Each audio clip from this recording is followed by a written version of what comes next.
Oke Bunda, selamat pagi.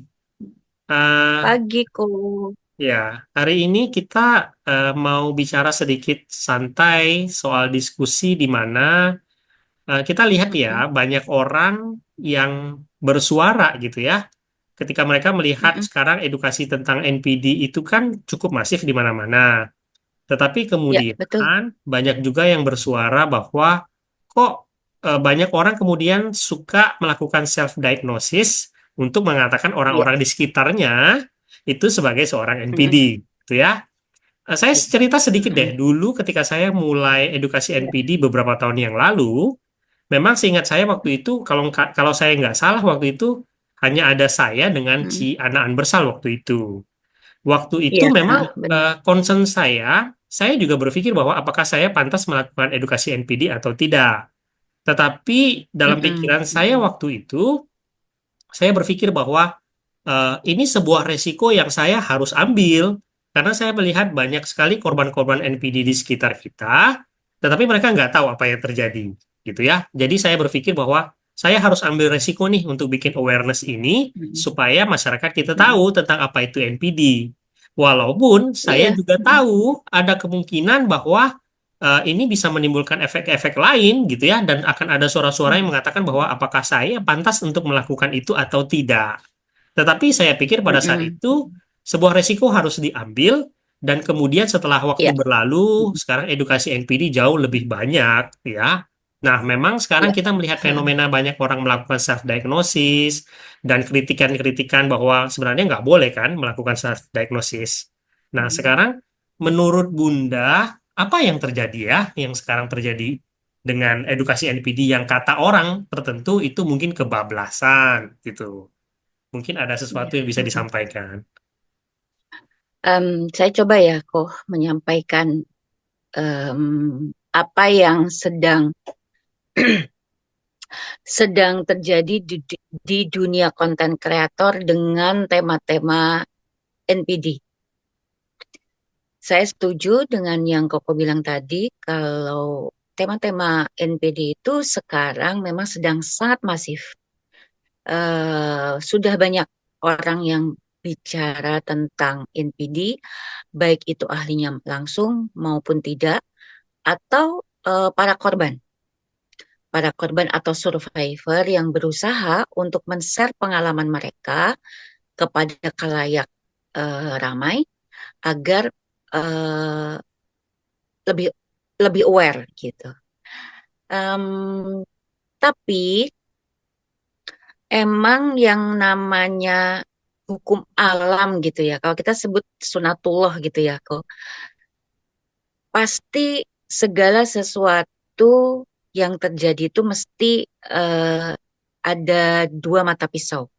Jadi eh, ada hal positif yang bisa didapatkan, tetapi ada juga hal-hal negatif eh, yang yang muncul gitu. Em, dan itu biasa terjadi. Eh, Sejalan dengan perjalanan para konten kreator untuk menyajikan tentang masalah NPD, tentunya banyak motif atau niat mereka untuk melakukan mm, upaya upaya-upaya awareness terhadap masyarakat, khususnya dalam tema-tema NPD.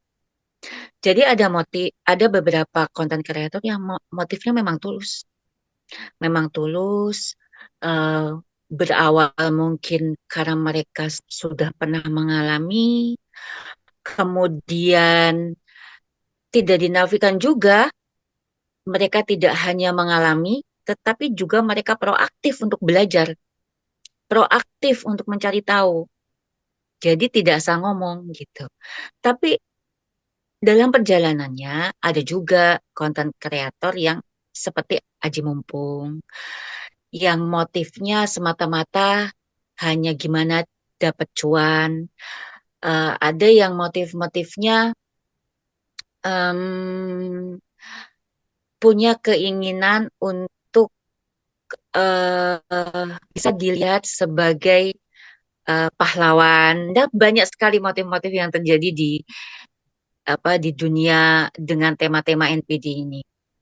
Dan kemudian ada juga eh, beberapa ahli yang mengatakan adanya konten-konten kreator yang berusaha membangun awareness terhadap NPD ini, tapi ada juga eh, para profesional yang tidak setuju dengan adanya eh, konten kreator yang bukan ahli, tapi kemudian membicarakan ini. Nah, saya pikir itu eh, terjadi sangat wajar. Jadi dunia ini selalu mencari keseimbangan. Dunia ini selalu mencari homeostasisnya, keseimbangan di mana kemudian nanti dari kedua kubu itu nanti saling memberikan koreksi. Artinya bahwa sebenarnya masing-masing membutuhkan satu sama lain sebenarnya gitu ya. Antara konten kreator dan para profesional sebenarnya. Bagaimana kita memandang soal fenomena di mana banyak orang yang kemudian melakukan self-diagnosis. Artinya bahwa ketika dia melihat ada orang-orang dalam tanda kutip yang abusive sama dia, atau dia tidak suka sama orang tersebut, cenderung sekarang orang merasa Hmm. bahwa zaman sekarang orang akan mudah untuk melabelkan orang tersebut adalah sebagai seorang NPD. Di mana para profesional itu Mm-mm. kemudian berteriak gitu ya, bahwa kamu nggak boleh Ya, betul. sembarangan melabelkan orang itu secara NPD karena harus memenuhi asesmen tertentu sebenarnya. Sedangkan Iya, pelabelan NPD di sekitar kita itu terlihat sangat mudah dilakukan oleh orang-orang yang hanya menerima edukasi dari media sosial. Gimana Bunda ngelihat fenomena tersebut? Sebenarnya apa yang terjadi ya dengan hal itu? iya. Ya, itu salah satu konsekuensi ya, kok, dari masifnya dunia kesehatan mental di media sosial. Jadi orang jadi kebanjiran informasi, jadi dia jadi tahu banyak, tetapi hanya di permukaan. Jadi dia tahu secara teori, tapi hanya tidak deep gitu ya. Tidak seperti para profesional gitu. Karena kita tahu bahwa untuk menetapkan sebuah diagnosis gangguan jiwa atau gangguan kepribadian itu sangat tidak mudah. Butuh proses dan butuh waktu. Jadi kalau self diagnose itu kan hanya dari informasi yang dia dapat dari media sosial, kemudian dia menyamakan, oh ternyata punya A, B, C, D ini yang, oh kemudian saya NPD. Sebenarnya sangat tidak apa-apa untuk kemudian mencocokkan diri kita dengan ciri-ciri yang ada di media sosial tentang masalah NPD ini. Tetapi yang jadi masalah adalah setelah self-diagnose itu ngapain? Setelah self-diagnose seharusnya orang tersebut tidak berhenti sampai di situ. Karena dia bukan profesinya, bukan profesional, maka dia harus mengkonfirmasi apa yang dia rasakan ke profesional. Karena untuk menegakkan diagnosis itu tidak hanya perilaku-perilaku yang nampak aja. Motif itu juga sangat menentukan untuk menegakkan sebuah diagnosis. Sama-sama orang manipulasi, tapi belum tentu dia NPD. Bisa psikopat, bisa BPD, dan lain-lain. Gitu kok. Jadi stressingnya adalah oke, dunia kesehatan mental memang sekarang sedang terblow up dan seharusnya masyarakat terbantu. Tetapi itu tadi, hati-hati dengan self-diagnose. Setelah melakukan self-diagnose, yang paling penting adalah kemudian mendatangi profesional untuk mendapatkan konfirmasi. Nah, sehingga segera bisa dapat pertolongan. Karena belum tentu. Kita merasa NPD, kita merasa BPD, kita merasa psikopat, tapi ternyata setelah didiagnos belum tentu itu, belum tentu. Karena tergantung dari motif. Nah, motif itu kan harus digali sangat dalam oleh profesional. Hmm. Gitu Nah, kok. sekarang begini Bunda, problemnya tuh adalah ketika kita tidak bicara tentang diagnosa diri sendiri, ketika dia Mm-mm. mendiagnosa orang yang mengabuse dia sebagai seorang NPD. Ya. Sebenarnya kan itu yang sedang Oh ya. dikerjakan oleh para Oke, profesional, ya. oke, Tapi kita betul. tahu Iya, gitu, oke. problemnya adalah kamu nggak bisa ngajakin seorang suspek NPD ke seorang psikolog Iya, karena betul. mereka nggak akan mau kan begitu. Iya, iya. Ini kan jadi Iya, sebuah betul. seperti Bunda bilang tadi pisau bermata dua gitu ya, Betul di banget. mana Iya, para betul profesional banget. berteriak, kamu nggak boleh melabeli orang NPD, tetapi korbannya juga nggak bisa bawa suspek NPD-nya itu ke psikolog untuk memastikan hal tersebut gitu. Pada akhirnya itu kan Iya, menjadi sebuah kesimpulan di permukaan, tapi iya, iya, abusifnya itu jalan terus. Korbannya itu jadi iya, korban terus gitu. Nah, ini akan jadi sebuah iya. kebingungan kan sebenarnya gitu. Mm-mm. Antara boleh atau Iya, tidak ketika kita melabeli seseorang sebagai NPD. yes, yes, yes. Nah, seiring dengan berjalannya waktu, kemudian fenomena-fenomena terjadi di masyarakat, kan kemudian ini semua bisa menjadi masukan bagi para konten kreator untuk kemudian mengedukasi, mengedukasi masyarakat lagi bahwa sebaiknya kita menggunakan kata suspek di depannya ketika kita mau membicarakan seseorang yang sepertinya ada ciri-ciri NPD di dalamnya, gitu. Nah, eh, emang untuk yang namanya urusan dengan NPD, khususnya NPD ini, gitu, memang sangat sulit, gitu. Eh, Kalau para ahli kemudian tidak memperbolehkan seseorang itu melabeli sebuah gangguan kepada seseorang itu sangat benar. Tetapi kayaknya gitu loh, untuk khusus untuk masalah orang dengan gangguan narsistik ini gitu itu benar-benar dilematik banget yang seperti Koko bilang gitu loh. Jadi di satu sisi tidak boleh melabel melabel terlalu cepat terhadap seseorang dengan ciri-ciri NPD, tapi di sisi lain NPD sendiri itu sangat sulit untuk dikonfirmasi sakitnya gitu loh. Sangat sulit untuk membawa dia ke profesional itu sangat sulit. Kalau toh pun seseorang ada satu dua kasus yang saya dampingi dalam uh, di mana mereka berelasi dengan NPD ini, yang terjadi demikian gitu kok. Berhasil membawa ke depan profesional. Tetapi akhirnya apa kok? Karena dia ahli manipulasi. Kok tahu sendiri gitu apa yang mereka lakukan, apa yang NPD lakukan di depan profesional dan di depan korbannya. Dan ini nggak sedikit. Dan ini nggak sedikit. Saya ingat kok, saya pernah mendengar podcast salah seorang psikolog terkenal di Indonesia. Bayangkan kok, dia itu adalah psikolog spesialisasi tentang relationship. Sekali lagi, spesialisasi tentang relationship. Tapi dalam perjalanan hidupnya, dia bertemu dengan seorang NPD beberapa tahun. Saya nggak tahu hubungan mereka tuh sekitar 5 atau 6 tahun, saya lupa. Dia pun mengatakan hal yang sama.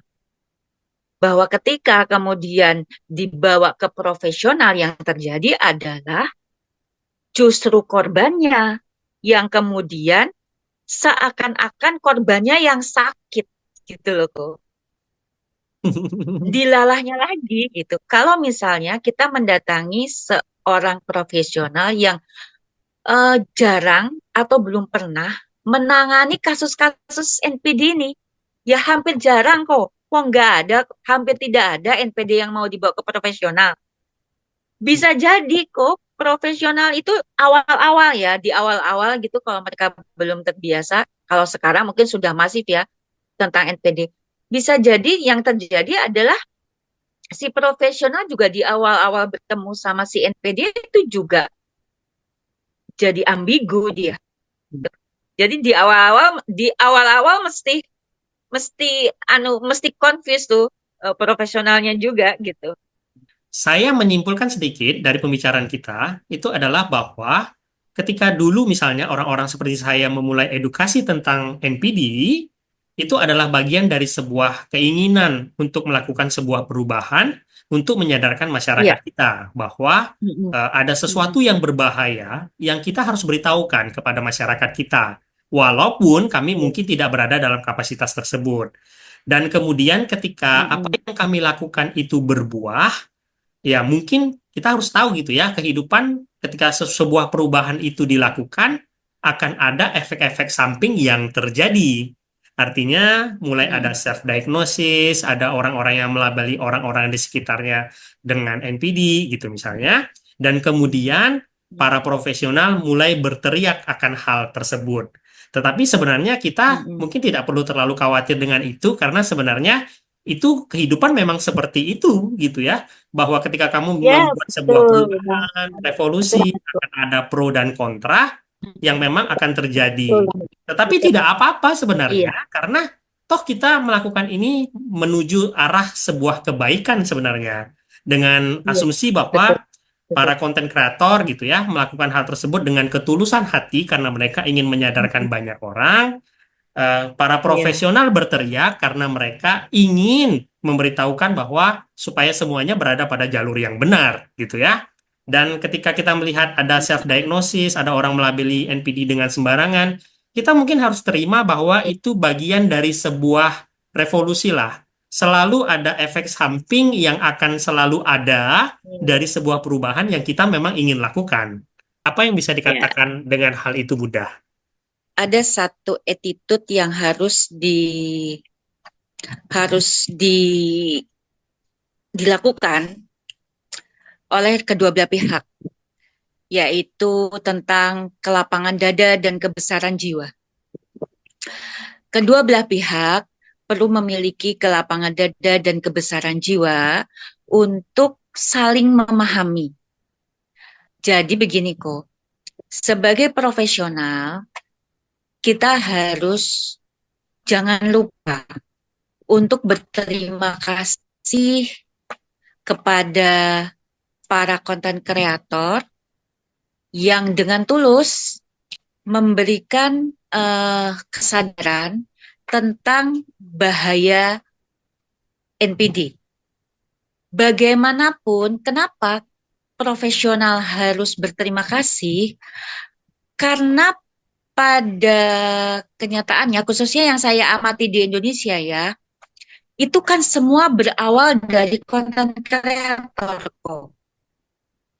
Bukannya para profesional itu tak peduli, tapi memang khusus untuk gangguan NPD ini, memang sulit didapatkan di ruang praktek, sehingga ke eh, awareness tentang gangguan ini di tingkat profesional menjadi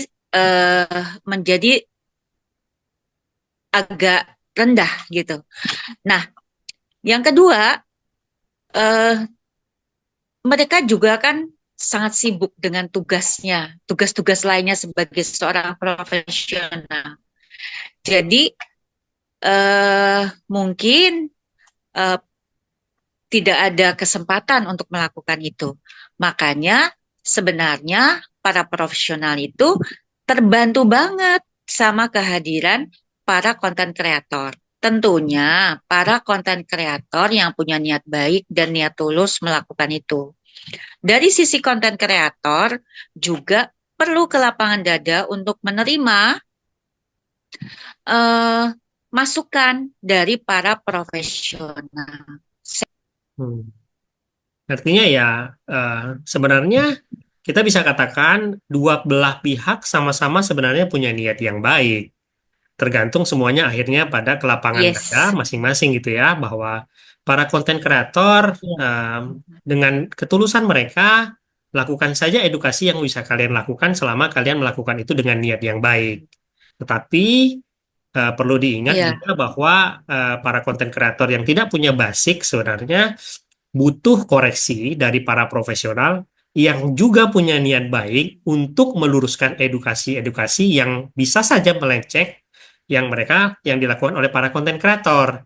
Jadi selama dua-duanya punya kelapangan dada untuk saling membantu satu sama lain demi kebaikan bersama atau kebaikan kesehatan mental di masyarakatnya kita, sebenarnya semuanya baik-baik saja ya. Rasanya iya, sebenarnya perkembangan tentang edukasi kesehatan mental, khususnya NPD, rasanya kita katakan berada pada jalan yang benar. Walaupun kita iya, harus akui bahwa ada side effect atau eh, efek samping yang mungkin bagaimanapun juga iya, di dalam sebuah kehidupan itu pasti ada iya, ya. Kita nggak iya bisa pasti menghindar dan dari nggak hal. bisa dihindari. Iya betul, betul banget. Karena sebenarnya ini sedikit ya. Saya tuh sebenarnya juga dari dulu ketika orang misalnya datang ke saya tuh sebenarnya juga merasa risih ketika orang misalnya berkata mau konsultasi atau mengatakan bahwa Mm. mereka adalah klien gitu ya. Saya tuh selalu ngomong Iya, bilang, jangan pakai bahasa konsultasi lah sebenarnya. Lebih enaknya mm. kita mengatakan kalian kalau mau sharing ke saya, yuk gitu ya, sharing pengalaman saya, sharing pengalaman kalian, kita saling bertukar pengalaman untuk kebaikan satu sama lain. Karena saya juga nggak merasa bahwa saya itu sebenarnya lebih tahu daripada teman-teman semua.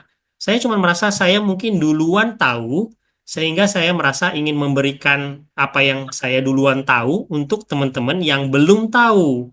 Bukan berarti saya merasa saya lebih pintar gitu ya. Sehingga saya tuh kadang-terkadang Mm. merasa agak sedikit risih ketika teman-teman bilang, konsultasi Iya, bisa iya, nggak? Atau saya dipanggil coach, iya, atau dipanggil siapa gitu. Karena saya iya, merasa nggak pantas dipanggil diperlakukan iya, seperti iya, itu.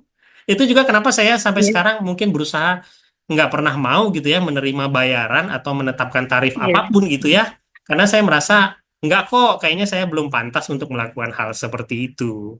Karena saya ingat Bunda iya, tuh dulu iya, iya. pernah cerita juga ya, pengalaman pribadi Bunda di mana Mm. ketika dulu belajar tentang NPD, ketika Bunda juga Mm. bertanya kepada para profesional atau para Betul, edukasi apa iya, dosen-dosen gitu ya, betul, malah banyak iya, yang belum tahu kali ya Bunda ya iya, pada saat itu ya. psikiater, iya, iya, zaman saya kan itu kira-kira berapa tahun yang lalu ya, kok sekitar, saya lupa ya, sekitar 4-5 tahun yang lalu gitu.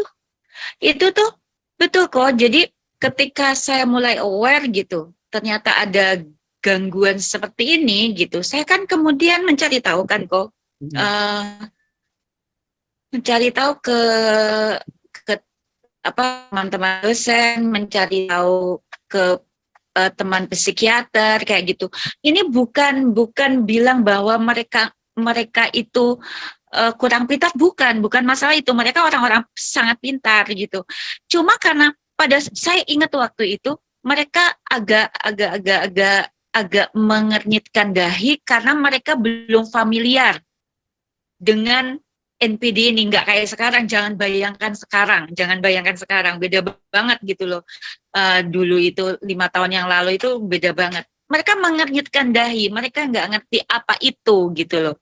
Kalau tahu mereka hanya tahu sekilas, sangat sekilas bahkan gitu loh. Jadi eh, kemudian eh, makanya saya bilang gitu, betapa kita tuh harusnya berterima kasih banget gitu kepada konten kreator yang mengambil tema ini gitu dalam podcast-podcast mereka, sehingga masyarakat lebih aware terhadap eh, tema-tema NPD gitu kok. Bunda. Ya, kesimpulan terakhir seperti kita bilang tadi, rasanya semua baik-baik saja lah ya Bun ya. Kita semua Ya, berada pada arah yang sama. ya, Semua pihak sebenarnya ingin melakukan kebaikan dan memang ketika kita berusaha membuat perubahan, selalu ada koreksi yang kita memang harus terima. Tapi sebenarnya ya, rasanya kehidupan kesehatan mental, edukasi kesehatan mental di masyarakat kita di Indonesia rasanya berada pada arah yang benar daripada bertahun-tahun iya, yang lalu, gitu ya. iya, betul, ya. Eh, Mungkin ada yang ingin saya tambahkan ya, Ko. Hmm. Tadi dari statement Koko tentang pengalaman Koko ketika Koko didatangi oleh para eh, para survivor, gitu kan? Hmm. Hmm. Eh, Mungkin ya itu ciri khas kita orang-orang empat ya, Ko, yang enggak. gimana ya kok?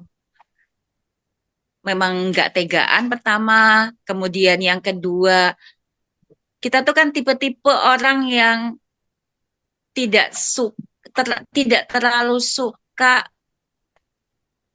apa sih kok? Tidak terlalu suka. Pokoknya kebalikan narsistik gitu ya.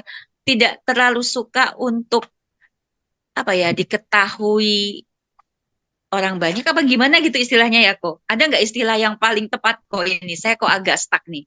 Merasa Jadi risih saya ketika oke kita report. misalnya mendapatkan apresiasi. Nah gitu ya kok. Jadi gini kok.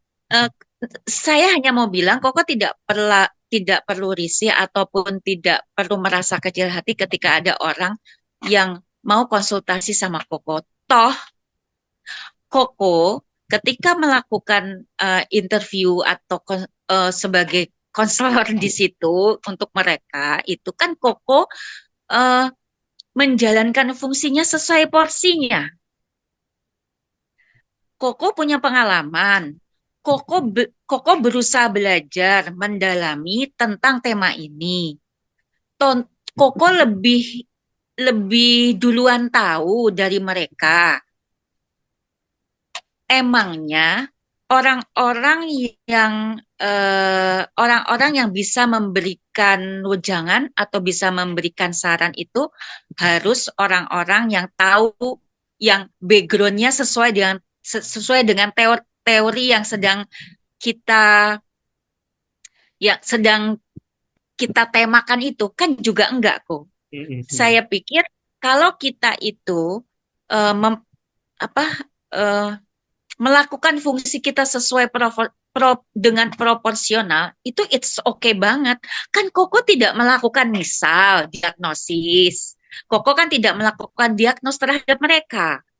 Atau Koko juga tidak melakukan tes-tes diagnostik yang biasanya dilakukan oleh psikolog mungkin. Atau Koko juga tidak memberikan obat kayak psikiater, kan tidak. Jadi menurut saya gitu kok, tidak hanya Koko, oke oke aja gitu.